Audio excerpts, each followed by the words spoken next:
Ralph POV. Lumipas ang isang linggo na hindi ako nagpapakita kay Precious.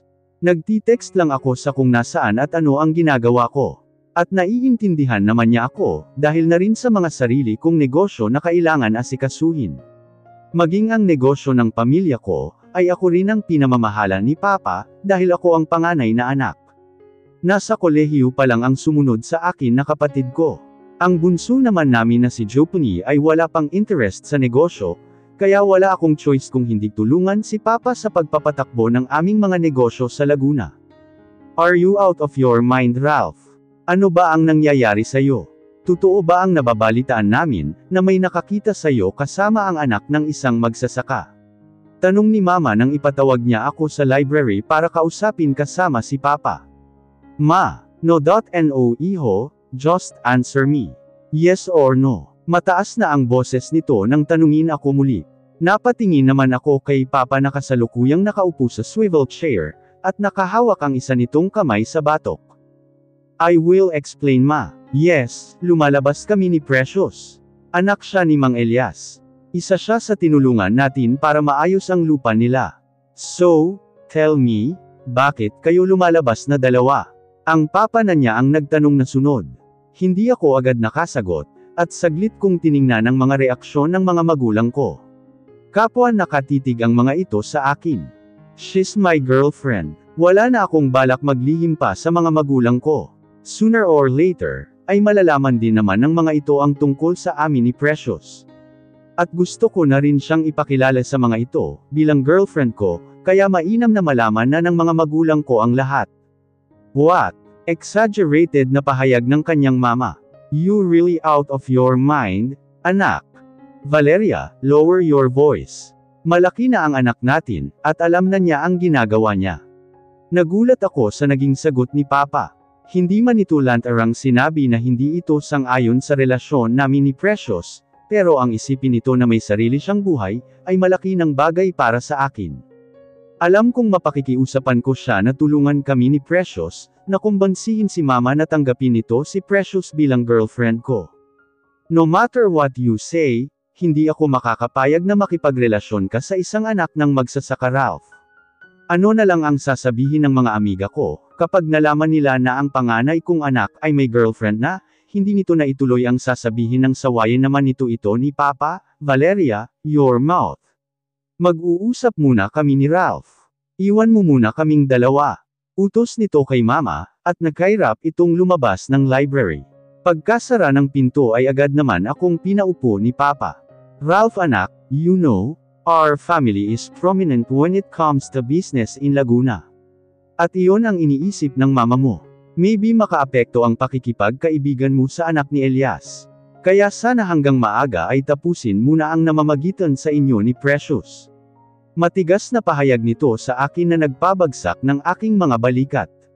Maging ito pala ay hindi sang-ayon sa relasyon namin ni Precious. Sino pa ngayon ang maaasahan ko, para makatulong sa aming dalawa? Pa, I love her at hindi ko siya isusuko, kahit na anong mangyari. Ipaglalaban namin ang relasyon na mayroon kami. May paninindigan kong sagot niya. My son. Please pa, help us. Tulungan mo kami ni Precious na matanggap siya ni Mama. Pakiusap ko sa kanya. You know your mother very well, hindi ba? Hindi siya agad papayag ng basta-basta sa pakikipagrelasyon mo kay Precious. Alam ko yun pa, pero sana hayaan nyo naman kaming mapatunayan na talagang nagmamahalan kaming dalawa. Na hindi naman dapat maging issue dito ang estado ng pamilya nila, at pamilya natin. Giit ko pa rin. Sa umpisa pa lang ay alam ko nang mahihirapan ako sa aking mga magulang, sa pagkumbinsi sa mga ito na tanggapin ang relasyon namin ni Precious. I trust you son that you will do the best for our family.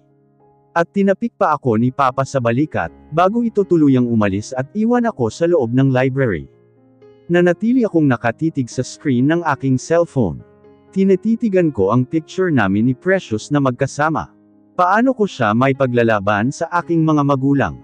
Kung pilit na ginigiit ng mga ito na wala raw mabuting maidudulot ang pakikipagrelasyon ko kay Precious. Mahal ko siya, alam ko sa sarili ko na siya ang babaeng magpapaligaya sa akin habang buhay. At hindi ko kayang mawala siya sa buhay ko. Kaya nakabuo ako ng isang desisyon. Na alam kong hindi man tama sa mata ng ibang tao, pero kung iyon lamang ang pwede kong gawin, para hindi na tuluyang mawala si Precious sa akin ay gagawin ko iyon. Kapag nagtagumpay ako sa naisip kong plano na gagawin, ay mapipilitan na ang mga magulang kong tanggapin si Precious bilang parte ng aming pamilya. I will do everything, para maprotektahan ko ang babaeng pinakamamahal ko. At magagawa ko lamang ang bagay na iyon, kung magkasama na kaming dalawa ni Precious. Hello, babe, magkita tayo ngayon. Agad kong bungad kay Precious nang tawagan niya ito. Ha, bakit biglaan naman ata babe? May nangyari bang hindi maganda? Tanong nito sa akin. Wala naman, I just need to say important things to you. Ganoon ba? O sige. Saan mo ako pupuntahan? Dito ba sa bahay? Oo, susunduan kita dyan sa bahay ninyo mamayang hapon babe. Hindi ko alam kung sasang-ayon si Precious sa balak ko, pero naniniwala akong pagkakatiwalaan niya ako sa naisip kong paraan, para tuluyan na kaming magkasamang dalawa, at hindi na tuluyan pang magkahiwalay pa. Pasado 4:00 na ako nakarating sa bahay nila Precious. Nadatnan ko pa ang mga magulang nito na nasa labas ng bahay, habang inaayos ang mga panla na gagamitin ng mga ito sa pagtatanim. Magandang hapon po, Tay Elias, Nailani, bati ko sa mga ito. Oh, Ralph, napadalaw ka. Tumayo pa si Tatay Elias para kausapin ako. May usapan po kami ni Precious na magkikita ngayon hapon. Nagtinginan bigla ang mag-asawa. Nakita ko na parang nag-alala ang mga titig nito sa akin. Hindi ko alam kung para saan ang mga iyon, pero naramdaman kong hindi gusto ng mga ito ang sinabi ko na magkikita kami ni Precious ngayong hapon. Hapon naman atang masyado ang pagbisita mo sa anak namin Ralph. Hindi na napigilan ni Tatay Elias na tanungin ako. Ngayon lang po kasi ako nagkaroon ng bakanteng oras, kaya ngayon lang ako nakapasyal dito sa bahay niyo po. Naisipan ko na lang na sabihin. Buti at biglang lumabas si Precious sa pinto. Nakasuot na ito ng isang simpleng dress na binili ko dito, noong mga nakaraang linggo. Mahilig kasi itong magsuot ng mga besteda, kaya naisipan ko itong bilhan ng mga damit. Alam naman ng mga magulang nito ang mga ginagawa ko para kay Precious. Noong una ay pinagbawalan pa ako ng mga itong magbigay ng kahit ano sa pamilya nila Precious, pero pinaliwanag kong ginagawa ko lang naman iyon, bilang boyfriend ni Precious.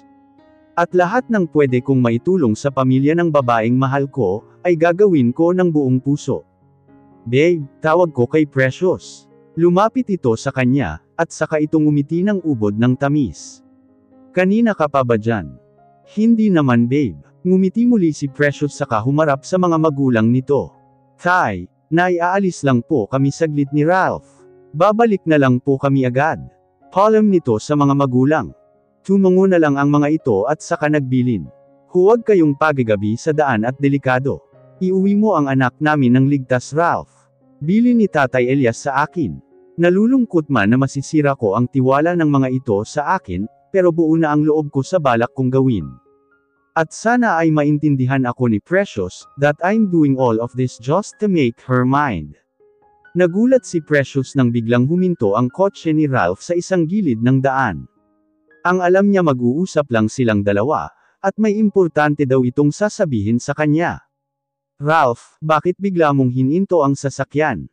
May problema ba? Hindi na niya napigilan na tanungin ito. Lalo na't napansin niya ang pagiging tahimik nito, habang nasa biyahe sila.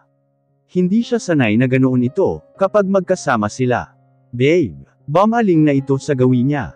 Doon niya nakita ang lungkot sa mga mata nito. Hindi man ito magsalita ay alam niyang may problema itong itinatago sa kanya, na hindi nito masabi ng basta sa kanya. Alam kong may nangyari na hindi mo sinasabi sa akin Ralph. Ano ba iyon? Tanong niya muli dito. Mangako ka muna sa akin babe. That you will trust me what happens. Sa halip ay sagot ni Ralph sa kanya. Kaya niya napatunayan na may hindi nga ito sinasabi sa kanya na nagpapagulo sa isip nito. Oo naman, may tiwala ako sa'yo. Ano ba ang nangyari at nagkakaganyan ka? It's about my family. Bigla siyang natigilan nang marinig niya ang naging sagot nito sa tanong niya. Ito na ba ang kinakatakutan niya? Na hindi sila kayang tanggapin ng mga magulang ni Ralph, at ang kanilang relasyon. Bakit, ano ba ang problema sa pamilya mo? Nababahala niyang tanong. Kahit naman inaasahan na niya na hindi sila basta matatanggap ng pamilya nito, ay nais pa rin niyang malaman ang naging problema sa pamilya nito. Nalaman ng mga magulang ko ang tungkol sa atin babe, ano ang sabi nila? Hindi agad nakasagot sa kanya si Ralph, kaya alam na niya ang kasunod nitong sasabihin. They told us to break up. Malungkot nitong balita sa kanya. Napasandal na lang siya sa kinauupuan niya, at nagsimula na ring siyang matakot, at manubig ang kanyang mga mata. Mas masakit pala na marinig sa taong mahal mo, na hindi ka kayang tanggapin ng sarili nitong pamilya bilang girlfriend nito. Ilang saglit ang lumipas na katahimikan sa pagitan nilang dalawa. Hindi niya maipaliwanag ang takot na bumabalot sa puso niya ng mga oras na iyon. Kung pati si Ralph ay nawawalan na ng pag-asa sa kanilang relasyon, paano pa nila ipaglalaban ang pagmamahalan nilang dalawa sa mga taong nakapaligid sa kanila? Ano ang sinabi mo? Siya na ang naglakas ng loob na unang magtanong. I said, hindi ko kayang makipaghiwalay sa'yo. That I love you so much babe. Kumilos ang mga kamay nito, para hawakan ang kanyang mukha. Ipaglalaban kita sa kanila anuman ang mangyari, kaya sana babe ay pagkatiwalaan mo ako. Nagsusumamo ang mga mata nito na nakatitig sa kanya. Parang hirap na hirap siyang tingnan ito, dahil alam niyang siya ang dahilan ng mga problema, at kalungkutan nito. At wala man lang siyang magawa para matulungan ito. Ano ang dapat nating gawin Ralph? Ayokong nahihirapan ka ng ganyan dahil sa akin. Pag-amin niya dito. Babe, sumama ka na sa akin. Magtana na tayong dalawa. Ayokong magkahiwalay tayo, at iyon na lang ang naisip kong paraan, para hindi nila tayo mapaghiwalay. Ano? Naguguluhan siya sa mga sinabi nito sa kanya. May balak na pala siya nitong itanan. At naniwala itong iyon na ang pinakamabuti nilang gawin, para masolusyonan ang kanilang problema. Alam ko na hindi pa ganoong matagal ang relasyon natin, pero maniwala ka babe, ikaw lang ang gusto kong makasama sa habang panahon. Ikaw lang, walang iba. Mas humigpit pa ang hawak nito sa kanyang mukha, na parang kinakabisado ang bawat parte nito. Pero, ako ang bahala, basta sumama ka lang sa akin ngayong gabi. Kinabukasan ay hahanapin tayo ng mga magulang ko, at malalaman nila ang lahat ng ginawa natin. At sisiguruhin ko sa'yo na pananagutan ko anuman ang mangyari sa ating dalawa, babe. Paano ang mga magulang ko ang pamilya ko? Garalgal na ang boses niya nang sabihin niya iyon kay Ralph. Ayaw niyang magalit ang kanyang mga magulang, at suwayin ang mga ito. Nangako sila sa mga ito na babalik siya sa kanilang bahay ngayong gabi, tapos ay, babe, please, magtiwala ka sa akin. I love you and I'm really sure of that. Muli nitong pangako sa kanya. Nagtatalo ngayon ang kanyang puso at isipan. Gusto ng kanyang isip na tumanggi sa gustong mangyari ni Ralph. Dahil alam niyang mali ang mga balak nito. Pero ang puso niya, tila may sariling isip na dinidiktahan siya na magtiwala at sumama dito. Kung hindi siya sasama kay Ralph ngayon gabi, ay baka tuluyan na silang hindi magkita, at paghiwalayin ng mga magulang nito. At iyon ang hindi niya makakaya. Kaya may pag-aalinlangan man, ay nakapagdesisyon na siya. Buo na ang loob niyang suwayin ang kanyang mga magulang. Sasama siya kay Ralph, at magtatanan sila. Upang tuluyan na silang magkasama ni Ralph habang buhay. Sige, sasama na ako sa'yo. Buo na ang loob niya nang sumagot dito. Buhat doon ay nakita niyang nagliwanag ang mukha nito.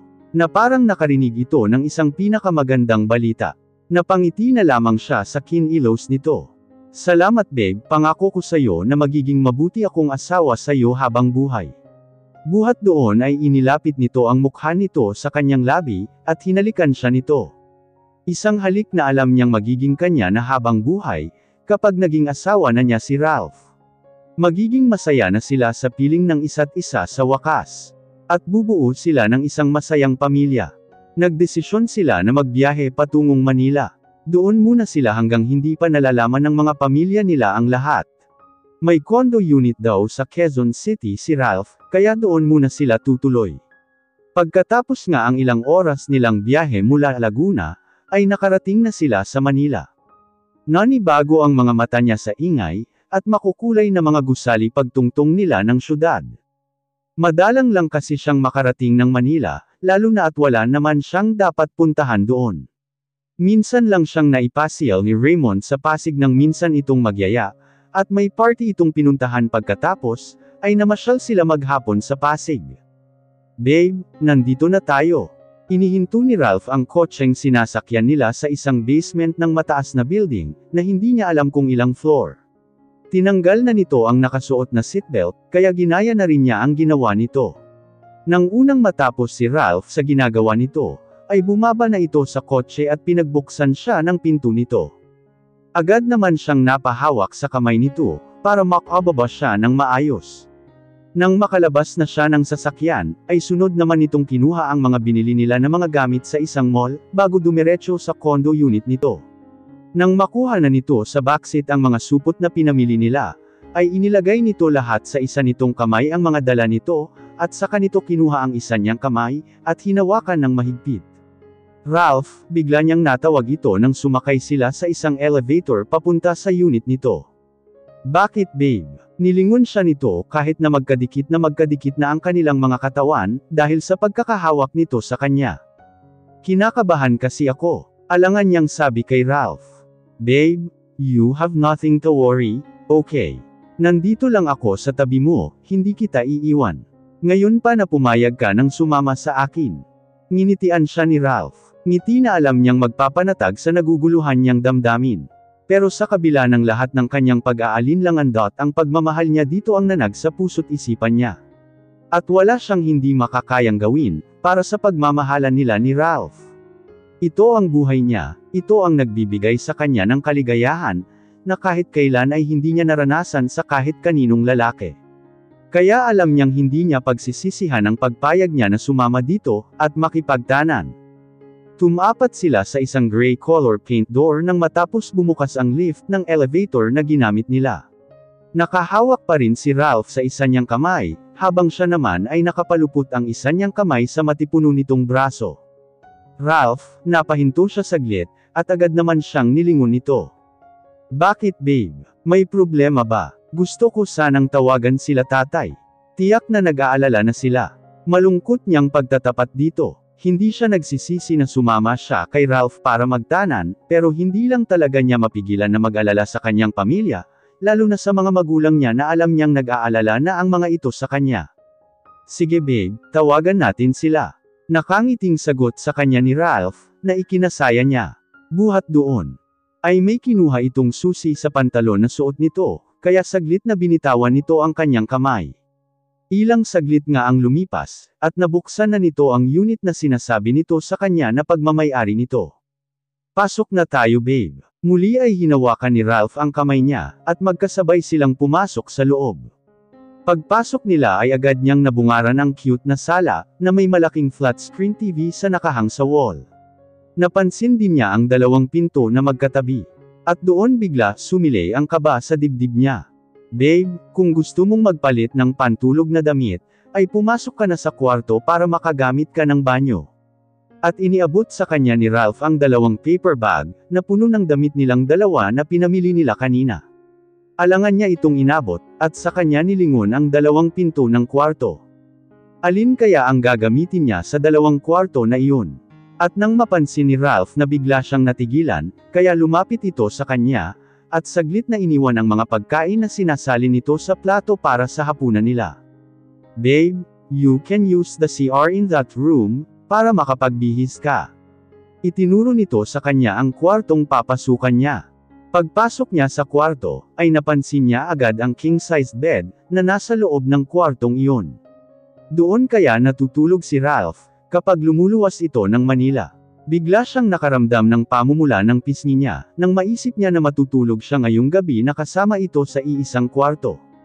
Dahil may nakita naman siyang shampoo at sabon sa CR nang pinasok niyang kwarto, ay napagpasyahan niyang maligo na lang.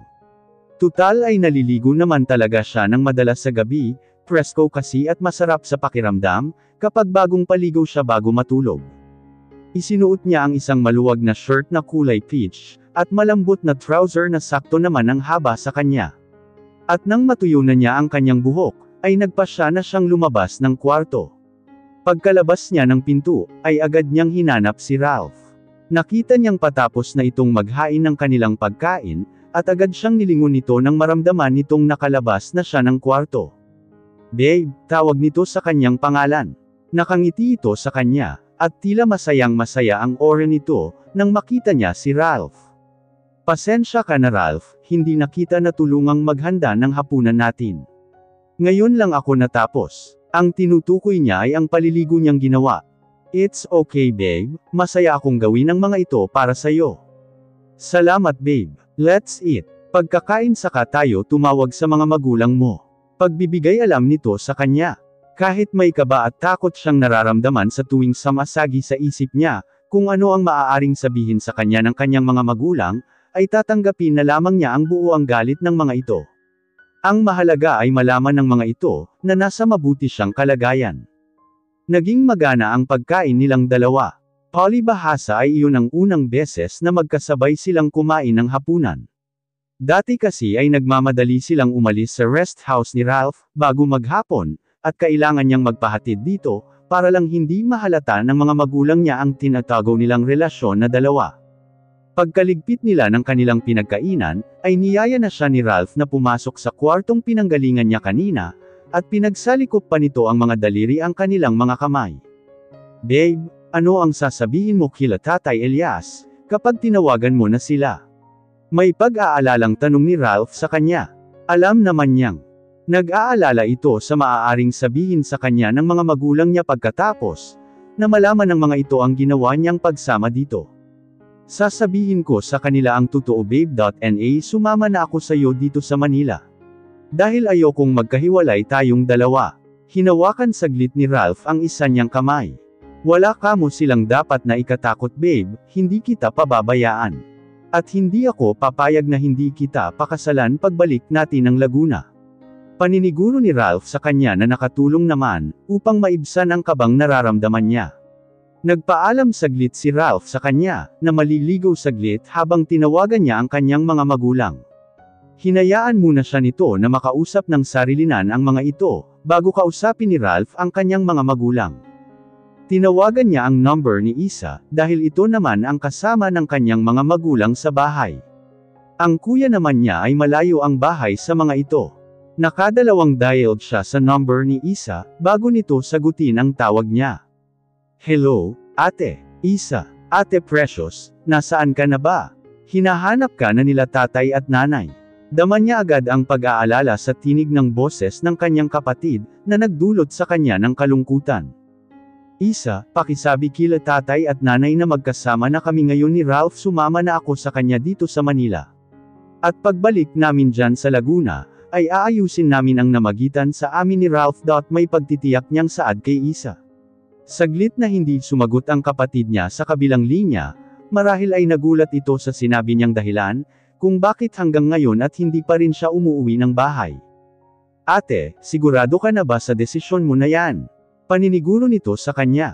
Oo Isa, mahal na mahal ko si Ralph, at ang pagsama ko sa kanya ang tanging paraan, para hindi na kami magkahiwalay pa ng tuluyan. May iyak-iyak niyang sagot sa kapatid. Mag-iingat ka dyan ate. Hihintayin namin ang pag-uwi ninyo. Ako na lang ang baalang magsabi kila tatay sa naging desisyon ninyo ni Kuya Ralph. Salamat Isa. Ikaw na muna ang bahala kila tatay. Bilin ko sa kanya. At tuluyan nang naputol ang tawag niya kay Isa. Ilang segundo siyang nakatitig sa screen ng kanyang cellphone, nang biglang bumukas ang pinto ng banyo, at iniluwan nito si Ralph na bagong paligo. Basa pa ang ulo nito, at nakasuot na ito ng panjama na pang-ibaba. Samantalang wala namang saplot ang itaas na bahagi ng katawan nito, at ginawa nitong pangtuyo ng buhok ang towel na gamit nito. Napalunok si Precious nang makita niya ang itsura ni Ralph, habang pinupunasan nito ang basang buhok nito. Parang nanuyo ata ang lalamunan niya bigla. At nang lumingon ito sa kanya, ay automatiko siyang napakurap nang magtama ang kanilang mga paningin. Lumakad ito sa pwesto niya, kung saan nakaupo na siya sa kanang panig ng kama malapit sa pinto. Napahawak pa siya sa gilid nito, nang walang ano-ano ay nasa harapan na niya si Ralph. Babe, nakausap muna sila Tatay Elias. Tanong nito sa kanya nang makalapit na ito sa kanya. Naamoy niya agad ang panglalaking pabango na ginamit nito. Maging ang shampoo na ginamit nito sa buhok, ay nang ibabaw ang amoy sa kanyang ilong. Oo babe, nakausap ko na si Isa. Siya na raw ang magsasabi kila tatay. Alangan niyang sagot dito. Mas kinabahan pa siya sa malapit na presensya nito, kaysa sa maaaring sabihin ng kanyang mga magulang, kapag naipagtapat na ng kanyang kapatid ang ginawa niya. Hindi niya tiyak kung mapapatawad siya ng mga ito. Okay, huwag kang mag-aalala babe. Magkasama nating haharapin ang mga magulang mo pagbalik natin ng Laguna. Pilit niyang iniwawaksi sa isipan ng lungkot sa katotohanang wala pang kasiguruhan ang kaligayahan nilang dalawa. Kahit na magkasama na silang dalawa ngayon, haharapin pa nila ang kanilang mga magulang pagbalik nila ng probinsya, at iyon ang kinatatakutan niya sa lahat.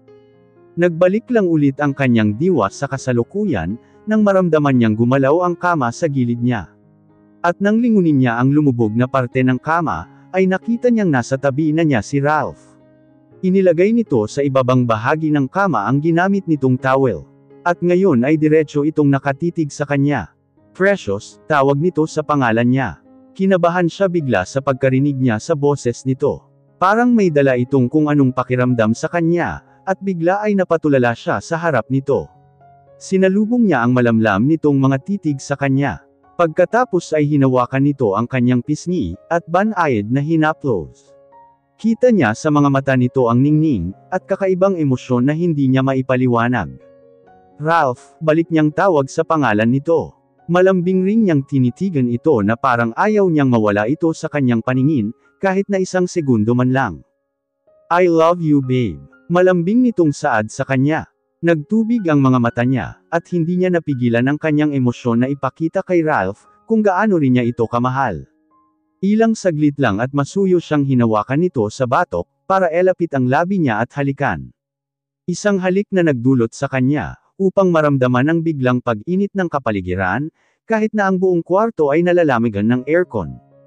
Nang masakop na nito ang kanyang mga labi, ay nagsimula na itong maging mapaghanap. Pilit nitong pinaparamdam sa kanya ang kakaibang emosyon dulot ng tunog ng kanilang mga labi. Bumaba ang mga labi ni Ralph sa kanyang leeg. Sa pagdantay ng labi nito sa kanyang balat, ay pakiramdam niya ay tila isa itong senyales na hindi na talaga siya balak pakawalan ni Ralph ng gabing iyon. Muli ay napapikit siya habang dinadaman niya ang pagdantay ng labi nito sa iba't ibang parte ng kanyang katawan. Mahal na mahal niya si Ralph, at kung ang isa sa pagpapatunay ng pagmamahal niya rito, ay ang pag-aalay niya ng kanyang sarili dito, ay buong puso niya itong ipagkakaloob. Unti-unti ay naramdaman niya ang paglapat ng kanyang likod sa malambot na kama na kinauupuan nila. Napatitig siya kay Ralph na noon ay mapupungay rin ang mga matang nakatunghay sa kanya. Napahawak siya sa malapad nitong dibdib ng pamatong na ito sa kanyang harapan, at naramdaman niya ang buo nitong bigat. Muli, siniil siya nito ng isang maalab na halik. Hindi katulad kanina ay mas mapusok ito at mapagangkin.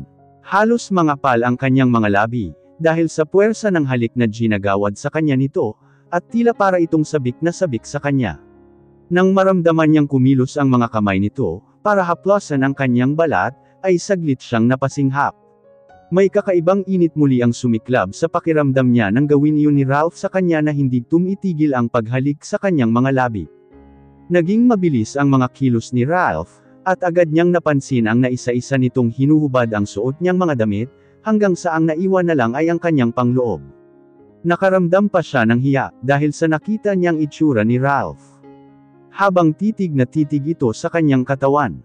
Para itong nakakita ng isang bagay na ngayon lang nito nasilayan, at ayaw nitong baklasin ang titig sa kanya. Sunod nitong hinubad ang pang-ibaba nitong pantulog, kasama ang boxer shorts nito. Doon siya napamulahan ng mukha nang makita niya ang kabuuan nito. Para siyang natuklo ng ahas sa bigla niyang pagkakita sa buo nitong katawan, maging ang sundalo nito ay hindi niya inaasahan na ganoon, kaya bigla siyang natakot at kinabahan.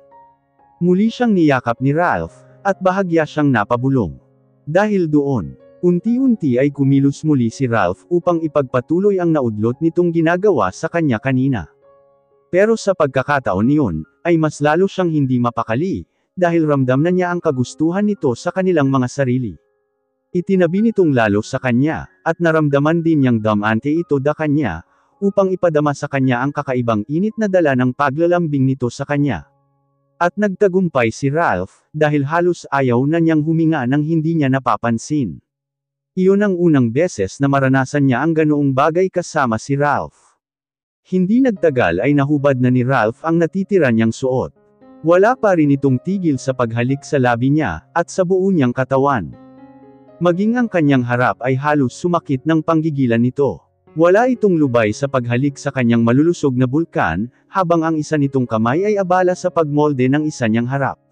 Nang maramdaman niya ang kagustuhan ni Ralph, ay nagsimula na nitong ipalupot ang mga binti niya sa waist nito, at doon na nagbago ang kanyang kanina lang, ay kakaibang init na naramdaman sa katawan. Bigla ay napalitan ito ng hapdi at sakit. Nagpumilit siyang makapasok sa aking buhay at kulang na lang ay mapasabunot siya sa buhok nito, dahil sa sakit na dulot ng ginagawa nito. At sa huli ay nagtagumpay na itong ariin siya sa paraang hindi niya makakalimutan. Ipinagkaloob niya dito ang kanyang pinakaiingatang dangal, at wala siyang pinagsisihan sa kanyang ginawa. Mahal niya ito ng buong puso. At kaligayahan niyang gawin ang nais nito, huwag lang magkahiwalay na dalawa.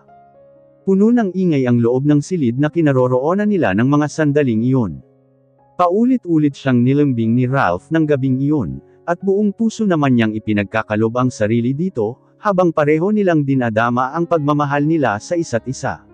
Wala na siyang mahihiling pa ng mga sandaling iyon, kung hindi ang sandaling iyon kung hindi ang manatili silang magkasama ni Ralph at hindi na tuluyang maghiwalay pa.